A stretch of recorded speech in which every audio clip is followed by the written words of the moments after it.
Había mucho en juego, el dominio del transporte aéreo y el prestigio político en un mundo que se dirigía hacia la guerra. Y el enorme Zeppelin alemán Hindenburg estaba ganando. Entonces sobrevino el desastre. Recordaremos la tragedia del Hindenburg, de la que las modernas técnicas de vídeo nos revelarán detalles ocultos en las películas filmadas por los testigos. Experimentaremos los últimos minutos del gigante con los afortunados que sobrevivieron a su incendio. El Hindenburg, su creación, su promesa, su lujo y su feroz destrucción.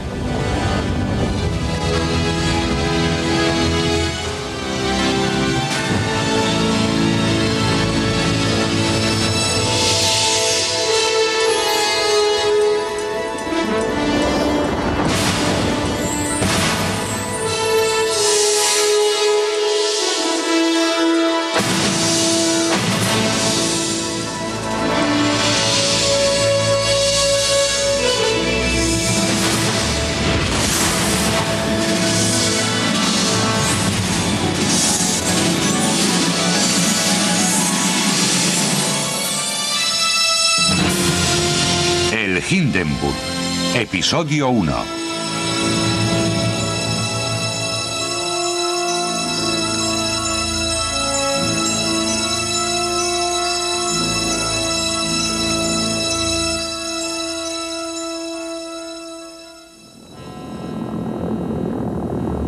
El dirigible Hindenburg era lo más grande que había volado jamás. Su grandiosa presencia, con un volumen 70 veces superior al de un dirigible no rígido moderno, se deslizaba por los cielos a una impresionante velocidad de 130 kilómetros por hora. De largo ocupaba casi como 3 campos de fútbol. A una altura de crucero por debajo de los 1000 pies, asombraba y deleitaba a todo aquel que era testigo de su paso. Y para los que eran lo bastante ricos como para cruzar el Atlántico en su interior, su cocina resultaba elegante, y la vista no podía compararse con la de ningún otro punto de la Tierra. Pero un tormentoso anochecer, mientras llevaba a cabo otro aterrizaje de rutina en la base naval de Lakehurst, Nueva Jersey, algo salió rematadamente mal.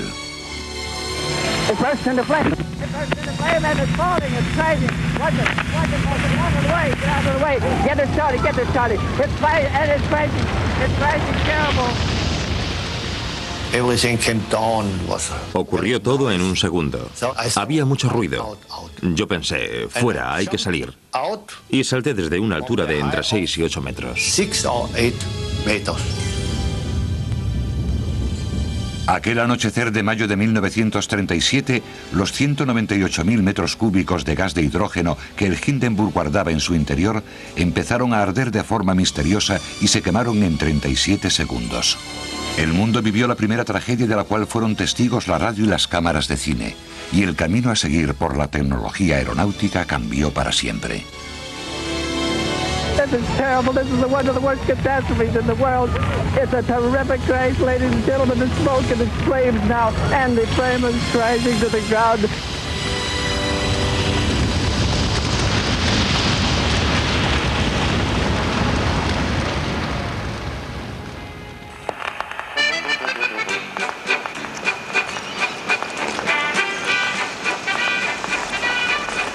El gigantesco lago Constanza separa los Alpes suizos de las ondulantes colinas de Baviera.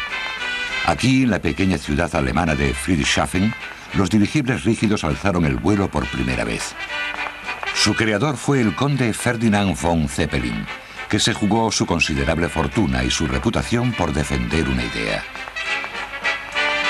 En lugar de llenar un globo con hidrógeno, como habían hecho otros pioneros de la aviación, ¿por qué no llenar muchos globos y encerrarlos en una estructura aerodinámica rígida impulsada por motores a bordo? El conde fue ridiculizado abiertamente y tachado de lunático, pero construyó su sueño. Un dirigible o aeronave a motor de 125 metros que podía ser orientada a través del cielo. La llamó LZ-1, L de Luftschiff o aeronave, y Z de Zeppelin.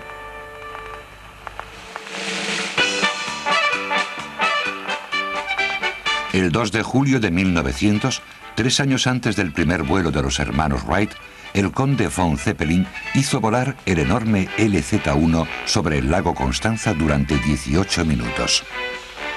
Iba propulsado por 2 motores que en total alcanzaban la potencia de un Volkswagen Escarabajo. 3 meses después se mantenía en el aire durante 1 hora y media. Fue asombroso. Se ve en las imágenes. Unos pesos enormes colgaban en la parte trasera de la nave y podían moverse hacia adelante o hacia atrás para elevar el morro o la cola. Eran unos trozos enormes de plomo. Pero el LZ-1 no era lo bastante eficaz como para justificar el gran gasto que había supuesto. Ese mismo año, el desilusionado conde mandó desmantelar el LZ-1 y liquidar su compañía aérea. Pero 5 años más tarde regresaba con un LZ-2 más grande y mejorado. Se estrelló y quedó destruido la primera vez que se elevó en el aire. El conde von Zeppelin era como un bulldog, muy tenaz. Una y otra vez se enfrentaba al desastre porque las naves se estrellaban durante los primeros días y él siempre sobrevivía con la voluntad de volver a empezar. El brillante ingeniero Ludwig Der trabajaba para llevar a cabo las ideas del conde. Él diseñaría y construiría todos los dirigibles posteriores de la compañía, incluido el Hindenburg. Los avances tecnológicos que hicieron posible todo esto fueron los grupos electrógenos, las aletas de compensación y los timones de dirección y de profundidad. En 1908, Der y von Zeppelin habían creado ya el LZ-4. Este cuarto gran dirigible realizó un vuelo de 12 horas de duración de ida y vuelta a Suiza, y el lunático conde se convirtió en un héroe nacional. Un mes más tarde, el LZ-4 zarpó para completar un vuelo de 24 horas por encima de Alemania. Tañían las campanas de las iglesias y los niños bailaban en las calles mientras aquel visitante del futuro surcaba los cielos sobre ellos. Pero un problema con los motores obligó al conde a aterrizar cerca de la villa de Echterdingen. Aquí, mientras el conde y su tripulación esperaban a que llegase el repuesto para el motor, una tormenta arrastró al LZ-4 contra unos árboles próximos donde su hidrógeno prendió fuego. El conde acudió de inmediato al lugar. Llegó para ver los restos del accidente. Tanto él como sus colaboradores llegaron a la conclusión de que aquello era el final.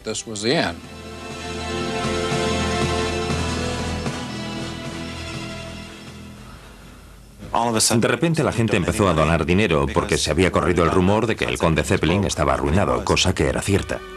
En lo que se conoce como el milagro de Echterdingen, el pueblo alemán se unió a la industria en una efusión de apoyo a su ahora adorado conde. Zeppelin recibió la carta de un niño que le enviaba 20 pfennigs, que es como unos 10 céntimos, y que le decía: este es el dinero que suelo dar en misa, pero se lo envío a usted, y espero que mi padre no se entere. Todas estas pequeñas donaciones acabaron sumando unos 6,5 millones de marcos de oro, que era una cantidad increíble para aquellos tiempos. Y con eso el conde Zeppelin tuvo el apoyo financiero para crear una serie de compañías dedicadas a la construcción y funcionamiento de los dirigibles.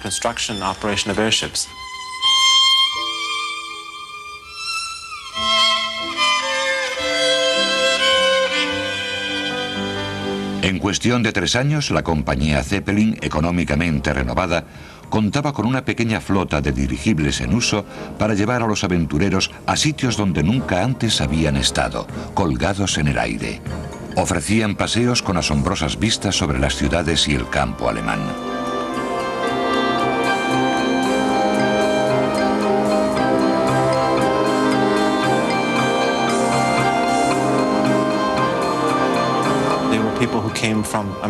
Había gente procedente de América, británicos y otros de Nueva Zelanda. Venían de todas partes del mundo. Yo diría que solo un 28 o un 25% del pasaje era alemán, porque era una aventura cara.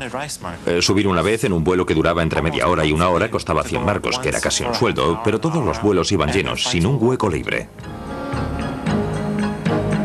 Los primeros aeronautas iban en góndolas recubiertas de caoba con incrustaciones de madreperla. Comían paté de foie, caviar beluga y bebían los mejores vinos alemanes y champán francés. En 1914 los dirigibles del conde habían transportado a más de 10.000 pasajeros de pago y habían cubierto 160.000 kilómetros sin accidentes. Pero a pesar de su éxito comercial, la industria Zeppelin y toda Europa estaban pendientes de su futuro militar.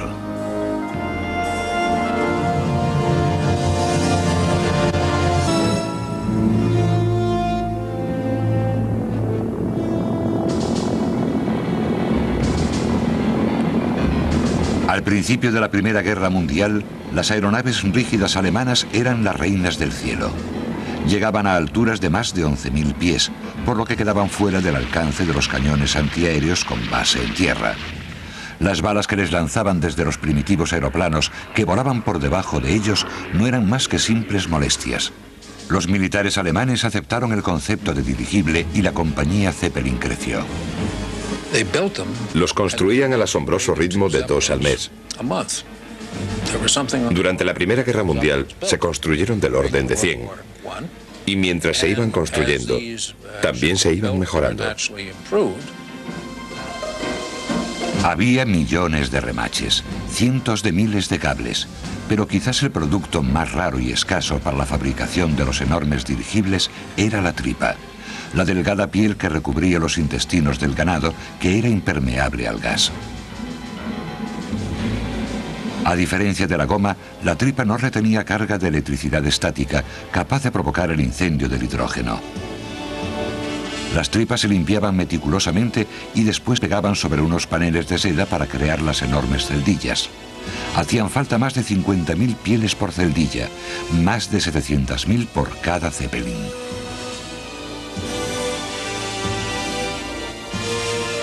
Se pedía a los carniceros que si sacrificaban más de 6 vacas a la semana, limpiasen los intestinos, los empaquetaran y los enviaran a Berlín, porque la compañía Zeppelin tenía allí sus instalaciones para la fabricación de celdillas. Alrededor de 1.400 mujeres trabajaban para producir las celdillas para los dirigibles. En todo 1915, ni un solo dirigible alemán cayó debido al fuego enemigo. Los dirigibles sobrevolaban Inglaterra y vagaban en libertad sobre su territorio. Podían bombardear todo aquello que quisieran. El problema es que entonces no se bombardeaba como en la Segunda Guerra Mundial, sino que las bombas se dejaban caer a mano. Las sacaban por la ventana y las dejaban caer. Su puntería era mínima, al igual que el daño causado, pero durante la guerra los dirigibles desarrollaron un sistema para soltar las bombas, que además eran más grandes, de hasta 500 kilos, y un sistema para localizar el blanco y bombardearlo. Los británicos apodaron a los Zeppelin asesinos de niños y comprendieron que las consecuencias podrían ser desastrosas a menos que encontrasen la forma de defenderse de ellos. Y comenzó la carrera armamentística. Los británicos emplearon los apagones, reflectores y cañones antiaéreos más potentes, pero sus mayores éxitos llegaron al mejorar sus aeroplanos, equipados con balas incendiarias. La bala explotaba y, por supuesto, si entraba en el dirigible no se necesitaba nada más para prender fuego al hidrógeno. La tripulación no creía en los paracaídas porque implicaba llevar más peso en la nave, de manera que si un dirigible caía, los que iban a bordo caían con él y morían. Los alemanes respondieron construyendo dirigibles cada vez más ligeros, capaces de operar a altitudes de hasta 20.000 pies. La cara inferior iba pintada de negro para que los reflectores británicos no los detectasen. Pero no era suficiente. Aunque permaneció en activo hasta el final, el conde von Zeppelin se sentía cada vez más decepcionado porque sus dirigibles resultaban tan fáciles de vencer. Murió el 8 de marzo de 1917. Toda Alemania lloró su muerte.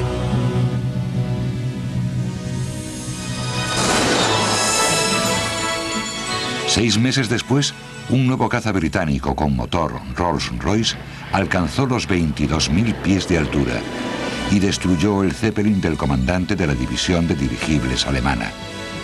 La primera carrera tecnológica entre el aeroplano y el dirigible había terminado con victoria del aeroplano.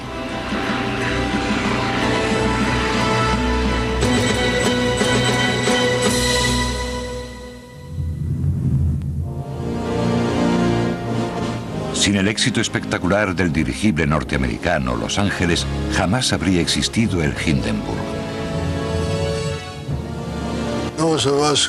Los que volamos en el Los Ángeles pensamos que era el mejor dirigible jamás construido. Yo volé con él durante 5 años. Funcionó 14 años en total y tuvimos que desmantelarlo para librarnos de él. El Los Ángeles tuvo otro nombre durante su construcción en Friedrichshafen. Era el LZ-126, el dirigible número 126 diseñado por la compañía Zeppelin y el 116 construido por ella. Al final de la Primera Guerra Mundial, el Tratado de Versalles prohibió a Alemania construir más dirigibles de gran tamaño. Además, repartió los que aún tenía entre los vencedores aliados como indemnización de guerra. Pero a los alemanes les faltaba un Zeppelin. Hugo Eckener, el carismático líder de la compañía Zeppelin, durante la posguerra luchó por construir dicho dirigible para los Estados Unidos. Y lo consiguió.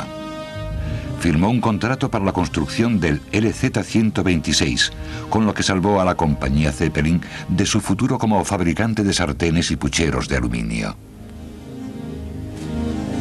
En realidad el doctor Eckener era periodista, escribía artículos para la prensa local de Frankfurt, sabía utilizar a la prensa, sabía establecer buenas relaciones públicas y eso resultó muy importante a la hora de conseguir fondos para sus dirigibles. La relación de Eckener con la compañía Zeppelin se remontaba a los primeros vuelos de los dirigibles del Conde. Eckener había criticado en sus artículos el LZ-1 y el LZ-2. El enérgico Conde decidió contratar a su enemigo y en poco tiempo Eckener se convirtió en el director de relaciones públicas de la compañía Zeppelin. En 1911 ya era piloto de dirigibles. Durante su primer vuelo estrelló el Deutschland II. Sin embargo, pronto se ganó la reputación de ser el mejor piloto de dirigibles del mundo. Se decía que estaba muy bien cualificado y además era extremadamente cauto. Durante la guerra adiestró a los pilotos y después ganó la lucha interna por el poder y se hizo con el control absoluto de la compañía Zeppelin. La construcción del LZ-126 se llevó a cabo sin incidentes. Pero cuando llegó el momento de entregar el nuevo Zeppelin a los Estados Unidos, Eckener se enfrentó a un desalentador problema. Ninguna compañía quería asegurar el viaje transatlántico del dirigible. Eckener se dijo, poner en peligro a la compañía. Si el vuelo no tiene éxito y el dirigible tiene un accidente, la compañía se hará cargo de los costes y de los daños. De manera que o entregaba el LZ-126 o él moriría en el mar. El 13 de octubre de 1924, Eckener cruzó Alemania en el LZ-126 y puso rumbo a América. Solo en una ocasión había cruzado el Atlántico un dirigible. El dirigible británico R-34, pero lo había hecho en verano. Eckener temía y respetaba las tormentas del otoño. Se decía que era capaz de oler una tormenta a cientos de kilómetros de distancia y que tenía un sentido especial para detectar las condiciones atmosféricas. Hay quien opina que eso se debía a que había pasado sus años de formación navegando en el lago Constanza, al sur de Alemania. Eckener estableció un rumbo en zigzag a través del Atlántico sorteando las tormentas. El 15 de octubre sobrevoló la ciudad de Nueva York con el nuevo Zeppelin. Aquel mismo día aterrizó triunfante en la base naval de Lakehurst, Nueva Jersey, donde un nuevo y enorme hangar esperaba al LZ-126. En una era de competición internacional entre dirigibles marcada por un notable fracaso, en Los Ángeles demostró la valía de la construcción alemana y de su experiencia a la hora de pilotarlos. Los británicos y los norteamericanos nunca tuvieron tantos dirigibles, por lo que no les quedó más remedio que aprender de sus errores.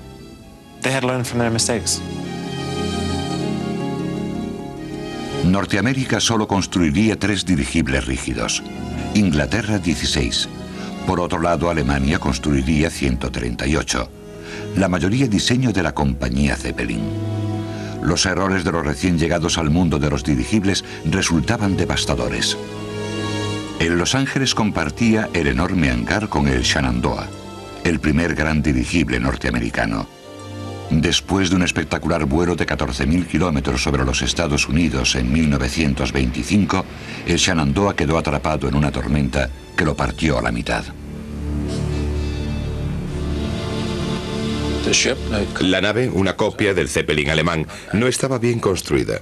14 hombres de una tripulación de alrededor de 40 murieron en aquel accidente. Los británicos, al igual que los norteamericanos, utilizaban dirigibles alemanes derribados en la Primera Guerra Mundial como modelo para construir sus propios dirigibles, lo cual era contar con tecnología atrasada. 5 años después del accidente del Shenandoah, los británicos prepararon su gigantesco R-101 de 230 metros para su vuelo inaugural desde Londres a la India. Los obreros habían partido en dos la nave y le habían añadido otra celdilla para elevar sus lujosamente amuebladas cubiertas y cabinas. Lejos de la India, el R-101, con sus terribles fallos estructurales, se estrelló y se incendió en plena campiña francesa, matando a 48 personas. El accidente del R-101 provocó que el gobierno británico abandonase toda esperanza en los dirigibles grandes, de manera que anularon el programa, y desde entonces en Gran Bretaña no se ha vuelto a pensar en los dirigibles rígidos. El siguiente fue el Akron norteamericano. En 1931 era el dirigible más grande jamás construido. El contrato había sido para la Goodyear Zeppelin, empresa subsidiaria de la Goodyear Tire and Rubber Company. El señor Litchfield, cabeza de la Goodyear Tire and Rubber Company, llegó a un acuerdo con los alemanes, sobre todo a través del Dr. Eckener, por el que los alemanes irían a los Estados Unidos para constituir el núcleo de diseño e ingeniería de la Goodyear, mientras ésta se dedicaba a la construcción de los grandes dirigibles rígidos. El Akron acumuló más de 1.700 horas de vuelo durante 74 viajes. Presumía de sus motores incorporados y experimentó, para después perfeccionar, la técnica del despegue y la captura de aeroplanos. Pero a pesar de sus innovaciones y éxitos, el Akron cayó en medio de una tormenta sobre el Atlántico en 1933. No llevaba chalecos salvavidas y 73 de los 76 soldados que iban a bordo fallecieron. Sin embargo, en su gigantesco hangar de Ohio, la Goodyear Zeppelin completó el Macon, gemelo del Akron. La Armada había depositado grandes esperanzas en el Macon y lo consideraba uno de los mejores dirigibles que nunca habían surcado los cielos. Al igual que el Akron, el Macon era un portaaviones aerotransportado que albergaba 5 cazas Sparrowhawk.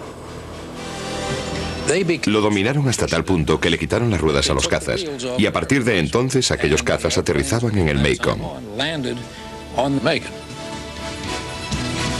El Macon, al igual que el Akron, se inflaba con helio, un gas no inflamable. Pero también se cayó, víctima de un fallo estructural en las gigantescas aletas de cola. Se estrelló al anochecer, cerca de la costa de California, en el Pacífico. Como el Macon llevaba salvavidas, 81 hombres de los 83 tripulantes salvaron la vida.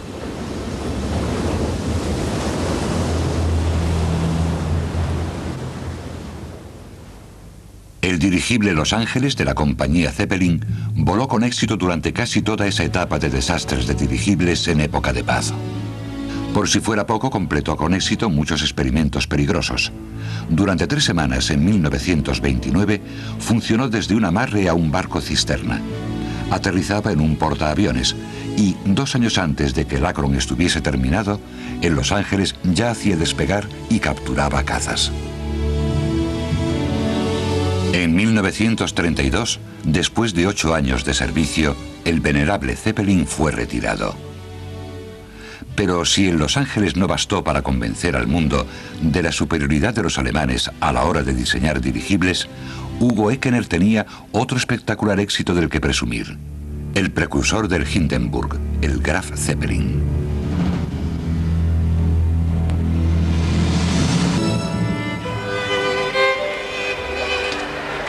El 8 de julio de 1928, la hija del conde von Zeppelin bautizaba el LZ-127, el más nuevo de los dirigibles alemanes. La flexibilidad de la prohibición de construir dirigibles que el Tratado de Versalles había impuesto a Alemania y la incansable capacidad de Hugo Eckener para reunir fondos hicieron posible la creación del LZ-127. Llevó el nombre de Graf Zeppelin y voló más de 1.600.000 kilómetros sin un solo accidente. Por todo ello, tanto la nave como su comandante alcanzarían una fama casi mítica.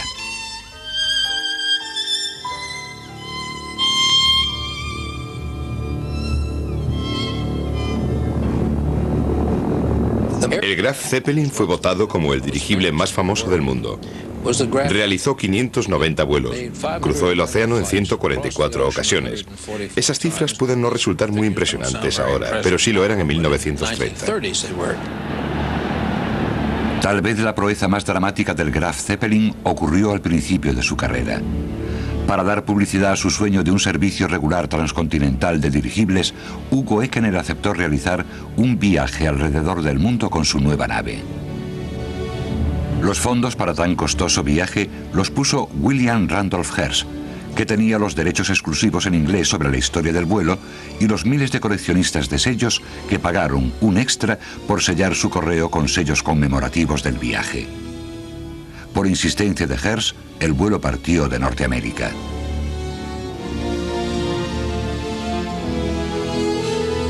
The flight of the Graf Zeppelin around the world, on which we are about to start, will be the fulfillment of our hopes regarding the airship. We have flown the Graf Zeppelin 3 times across the Atlantic on other trips, without any mishap either to passengers or crew.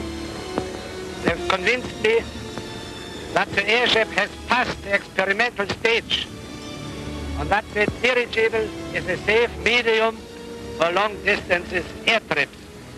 The ship and crew are ready. In a little while we will be off in the air on the first trip around the globe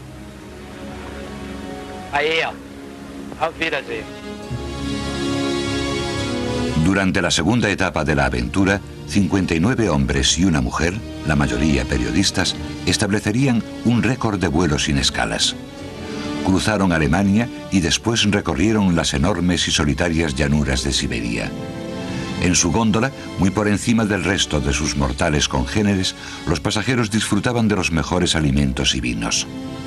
Charles Rosendahl, capitán de corbeta de la Armada de los Estados Unidos y gran convencido del futuro de los dirigibles, se encontraba entre ellos. En el exterior, un equipo de maquinistas mantenía los 5 motores en funcionamiento gracias a su dieta especial de gasolina y de un combustible similar al propano. Otros miembros de la tripulación patrullaban la superficie exterior del Zeppelin realizando reparaciones en pleno vuelo. El Zeppelin viajó 11.000 kilómetros antes de llegar a destino, en Tokio, donde los japoneses celebraron el aterrizaje del primer dirigible que veían, declarando festivo aquel día. Hugo Ekener dijo a menudo: soy consciente del impacto psicológico de hacer volar algo que mide lo mismo que 3 manzanas de edificios de una ciudad a 500 pies de altura. Una buena parte de su éxito era debido a su visión psicológica del asunto.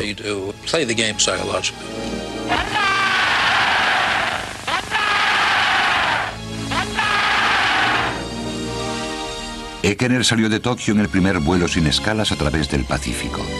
8.000 kilómetros después, cuando por fin se acercaba al Golden Gate de San Francisco, disminuyó considerablemente su velocidad.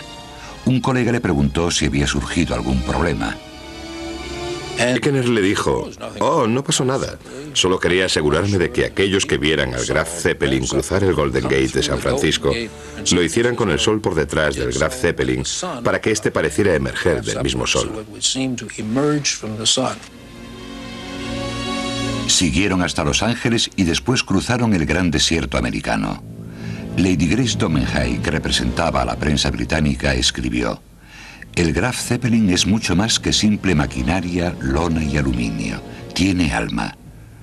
Pasaron triunfalmente por encima de Chicago y siguieron hacia Nueva York para completar su vuelta al mundo en Lakehurst, Nueva Jersey. Ekener fue el centro de atención de un gran desfile, el segundo en el que participaba en Manhattan.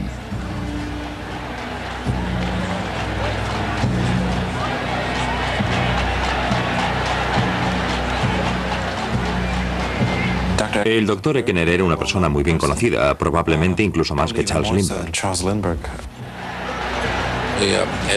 Un periódico italiano realizó una encuesta para saber quién era la persona más famosa del mundo.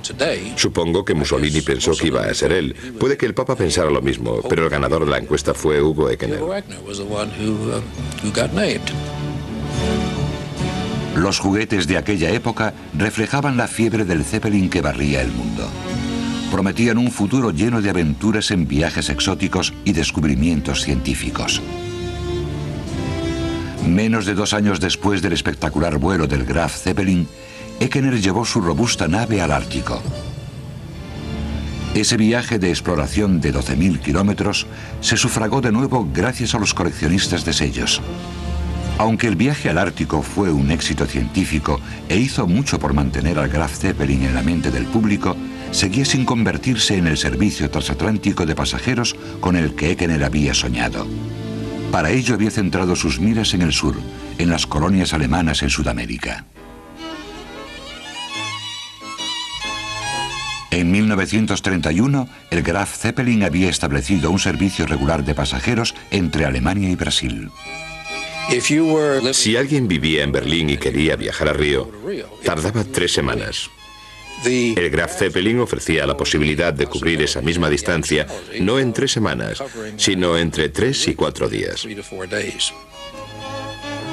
El servicio a Sudamérica tuvo tanto éxito que Ekener convenció al gobierno brasileño para que construyera un gigantesco hangar cerca de Río de Janeiro. Lo usarían tanto el Graf Zeppelin como el dirigible aún mayor que pensaba construir y que recibiría el nombre de Hindenburg.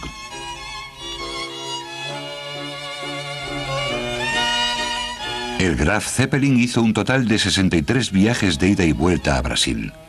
Durante el mismo periodo, realizó 2 vuelos comerciales de ida y vuelta a Nueva Jersey. Los vuelos se convirtieron en rutina.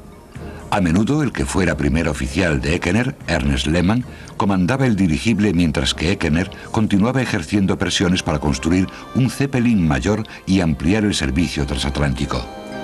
Ernst Lehmann había sido piloto de dirigibles durante la guerra y era muy buen piloto.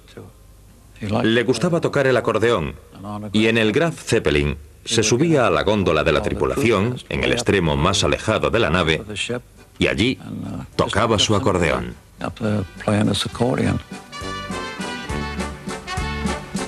Pero la tranquilidad con la que volaba el Graf Zeppelin contrastaba con las turbulencias en tierra. El mundo estaba sumergido en una terrible depresión económica y la fuerza oscura del Tercer Reich había ganado poder en Alemania.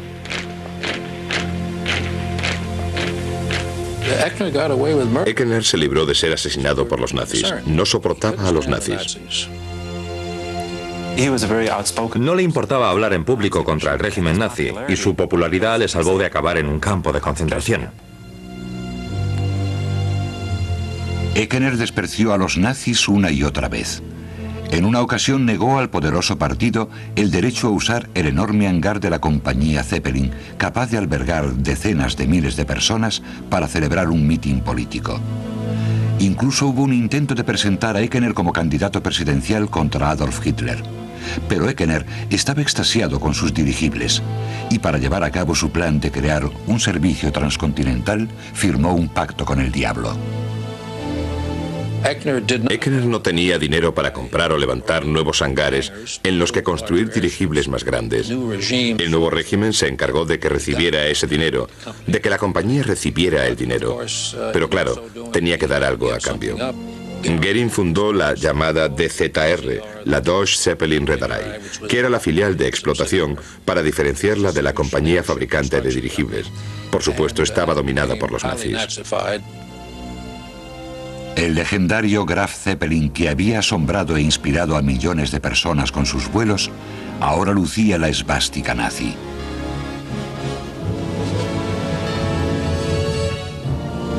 Y en un nuevo hangar, más grande, situado en Friedrichshafen, con dinero de los nazis, Ekener comenzó a trabajar en el dirigible más grande jamás construido, el LZ-129, el Hindenburg. El Hindenburg era el compendio de todo lo que habían aprendido hasta entonces. En él se corrigieron todos los errores. El Hindenburg iba a ser construido para soportar el peligroso clima del Atlántico Norte.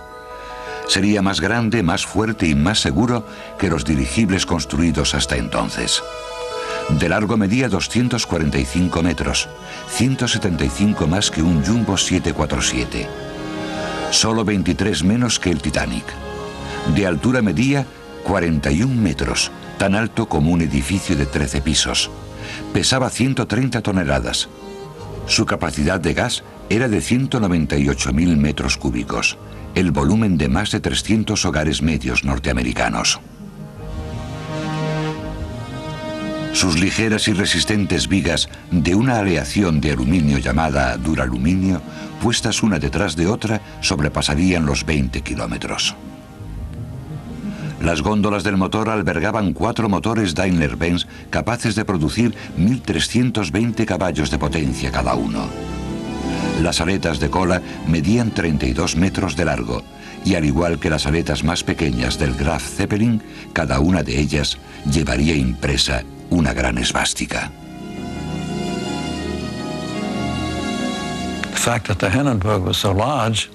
El hecho de que el Hindenburg fuese tan grande daba ánimos a los que lo construían. Estaban encantados y muy seguros de que estaban haciendo un gran trabajo. No les importaba hablar de ello. Se sentían orgullosos. La plantilla dio los toques finales al Hindenburg a principios de 1936, más de 4 años después del comienzo de su construcción. En los laterales se pintaron los aros olímpicos, anticipándose a su prevista aparición durante los Juegos de Berlín, que se celebrarían aquel mismo año. El dirigible, aún sin nombre, estaba preparado para hacer historia. Cuando el Hindenburg alzó el vuelo por vez primera, los nazis controlaban la DZR, la compañía alemana de transporte por Zeppelin. Eran muy conscientes del valor político que poseía el gran dirigible. El 26 de marzo de 1936, 3 semanas después de ser terminado, el Hindenburg y el Graf Zeppelin dieron comienzo a una gira de propaganda por toda Alemania.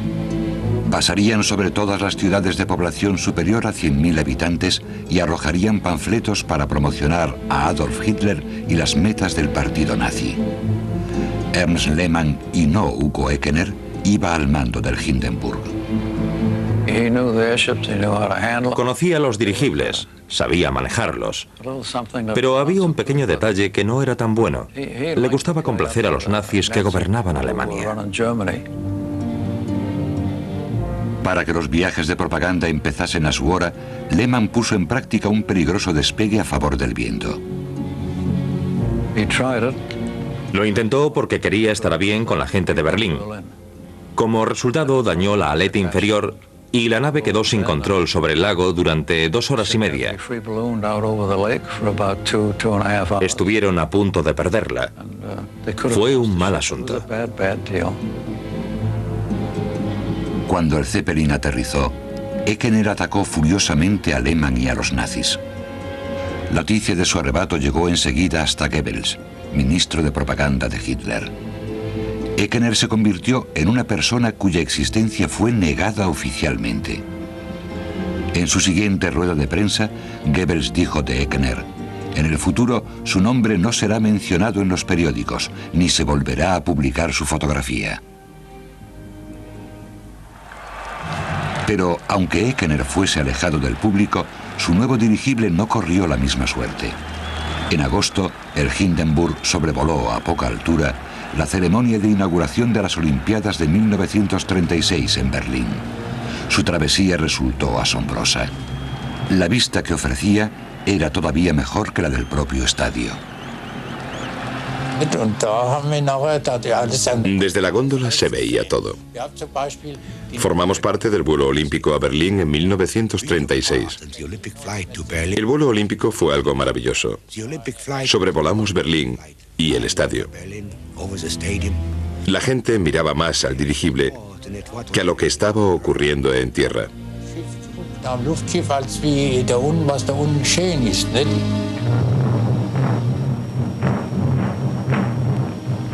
Un mes después, el partido nazi celebró un gigantesco congreso en Nuremberg. Una vez más, los líderes del partido se aprovecharon del Hindenburg para glorificar su causa. La prensa norteamericana había apuntado que el nuevo dirigible podría llamarse Hitler. Sin embargo, recibió el nombre de Paul von Hindenburg, el recientemente fallecido héroe de guerra y presidente alemán. Hitler creía, al igual que el resto del régimen nazi, que nada susceptible de caer o ser dañado debería llevar por nombre Hitler o Alemania. Hitler no quería que su nombre se relacionase con algo que podía ser destruido. Pero el Hindenburg era mucho más que un símbolo nazi. Había sido construido para realizar vuelos transatlánticos y se había portado muy bien durante todo 1936. El 8 de mayo de ese año, el inexistente Eckener y el capitán Lehmann lo habían guiado triunfalmente sobre Nueva York antes de completar su primer viaje transatlántico en la base naval de Leyhars. Establecieron un récord asombroso para un viaje con pasajeros, 61 horas y media. I am convinced under all weather conditions, even on the most unfavorable, we will be able to make the flight in all regularity and safety. En 1936, el Hindenburg completó 10 viajes de ida y vuelta a la costa este de los Estados Unidos, aterrizando siempre en Leyhars.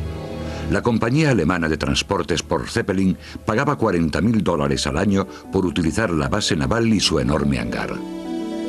El nuevo Zeppelin también realizó 7 viajes de ida y vuelta a Río de Janeiro, como complemento al fiable servicio que aún seguía realizando el Graf Zeppelin. El transporte aéreo a través del Atlántico era cosa de los dirigibles y sobre todo del Hindenburg.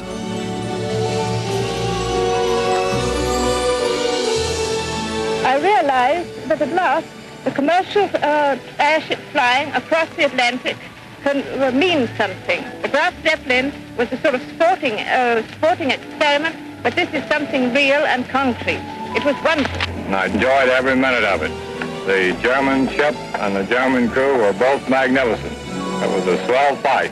And I can assure you that the greatest thrill of this trip was the fact that transatlantic flying has passed the stage of a hazardous adventure, but has settled down now to a dependable, most comfortable passenger service.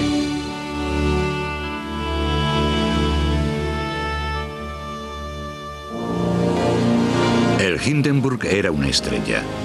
Las multitudes se acercaban hasta su hangar solo para verlo. Pagaban $1.25 por disfrutar de ese privilegio, lo cual representaba mucho menos que los $400 del billete de ida y vuelta desde Nueva Jersey a Alemania. Como representante de la Goodyear Zeppelin Company, Harold Dick pasó más tiempo a bordo del Hindenburg que cualquier otro norteamericano.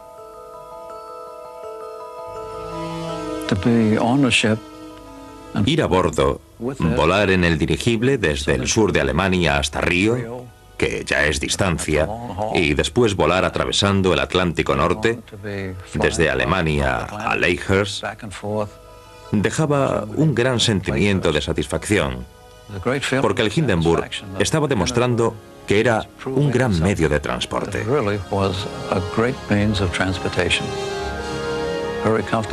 Era muy cómodo, rápido y suave. Lo tenía todo a su favor. Todo el mundo estaba orgulloso del dirigible. Era el más moderno, el más nuevo, el más resistente. Y nos sentíamos lógicamente orgullosos de haber sido seleccionados para formar parte del Hindenburg.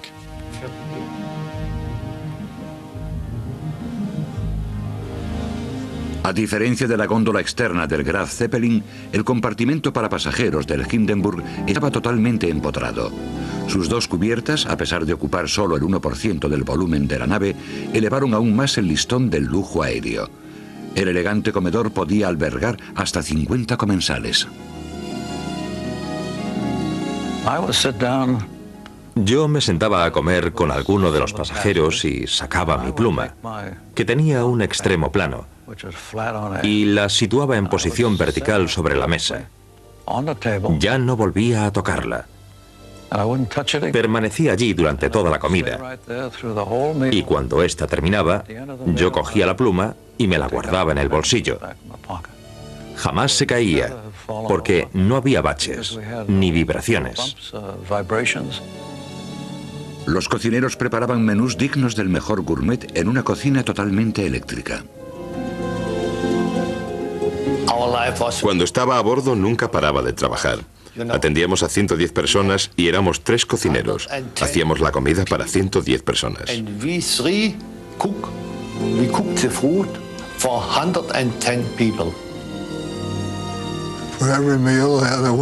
Para cada comida tenían una carta de vinos propia del mejor restaurante de toda Europa. Creo que nadie se quejó jamás por la comida y el ambiente. Las mesas eran fabulosas. Y los camareros profesionales. Había una vajilla especial para la nave. Los pasajeros podían comprar las tacitas como recuerdo. Y por supuesto, todos se llevaban unas cuantas a casa. Los pasajeros dormían en 25 cabinas amuebladas con literas que disponían de agua fría y caliente y de aire fresco.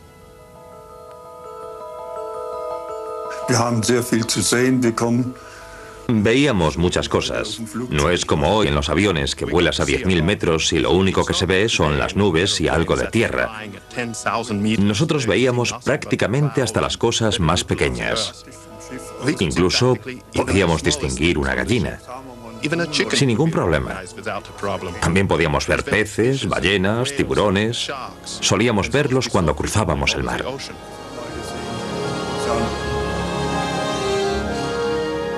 Si la vista era magnífica desde la hilera de ventanas panorámicas situadas en el interior del dirigible, era aún más espectacular desde fuera, donde una flota de maquinistas subía a las 4 góndolas de motores Daimler-Benz para cumplir con sus turnos de 2 horas.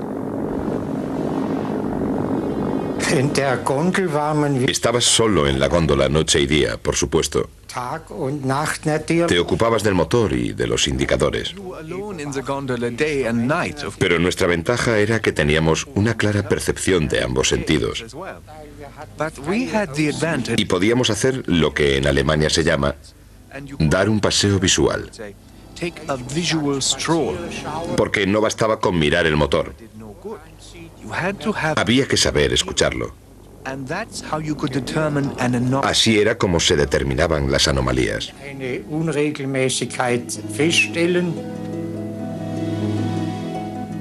El primer par de enormes motores se montó a más de 27 metros de las cabinas de los pasajeros. Dentro, su rugir no era ni siquiera un susurro. El silencio era absoluto. Podría compararlo con el que hay en esta habitación. Pues así es como estaba el Hindenburg. En el salón de estribor, los pasajeros escuchaban la música interpretada en un piano de cola de aluminio. El Hindenburg incluso tenía una sala para fumadores, donde los pasajeros podían disfrutar de una selección internacional de licores y cigarros.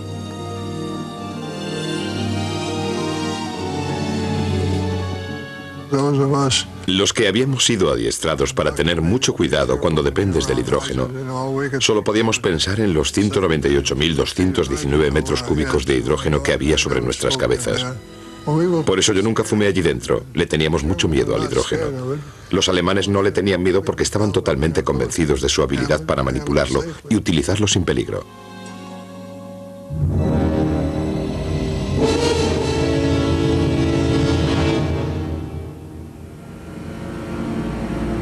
El hidrógeno era el amo silencioso del Hindenburg. El gas más ligero del mundo es también extremadamente inflamable.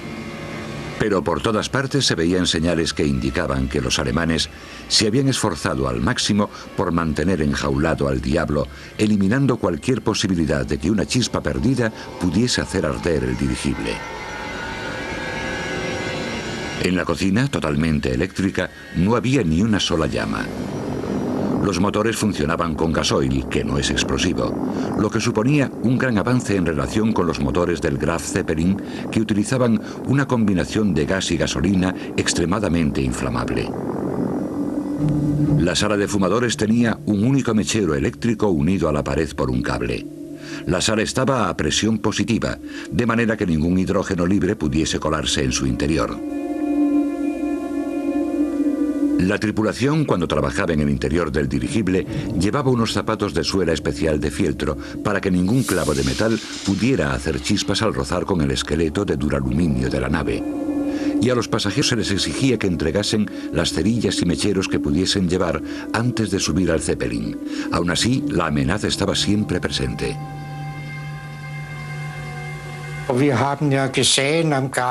Con el Graf Zeppelin habíamos visto que se podía volar alrededor del mundo, atravesando distintas zonas climáticas, por lo que existía cierto grado de seguridad. Pero el hidrógeno siempre es peligroso, y al atravesar una tormenta, siempre queda la duda, cuando los rayos descargan a tu alrededor. Por eso nunca acabábamos de fiarnos por completo de aquella tetera de gas voladora.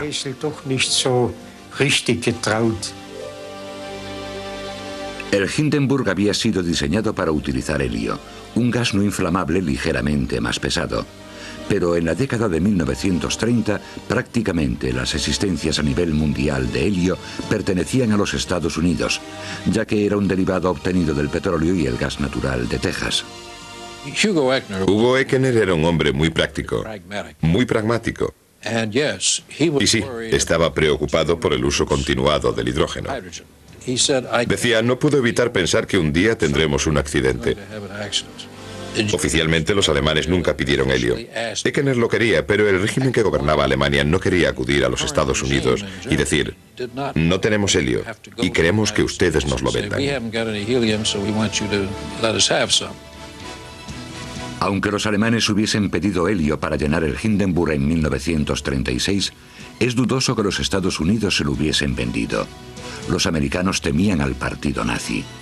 Y el recuerdo de los asesinos de niños seguía fresco en su memoria.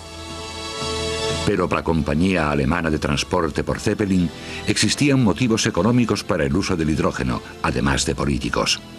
El hidrógeno era mucho más barato que el helio y su capacidad de elevación era mucho mayor. El Hindenburg, que con el hidrógeno podía acomodar hasta 70 pasajeros, utilizando helio solo podría llevar 40. Todos creían, incluso la compañía alemana que los fabricaba, que nada podía salir mal. No necesitamos el helio porque ya hemos demostrado que podemos funcionar sin problemas con el hidrógeno. Y cuando la temporada de vuelos de 1936 llegó a su fin, el Hindenburg regresó a Alemania para someterse a una revisión de mantenimiento. Su historial de vuelo era perfecto, su futuro y el futuro de los vuelos intercontinentales en dirigible era prometedor.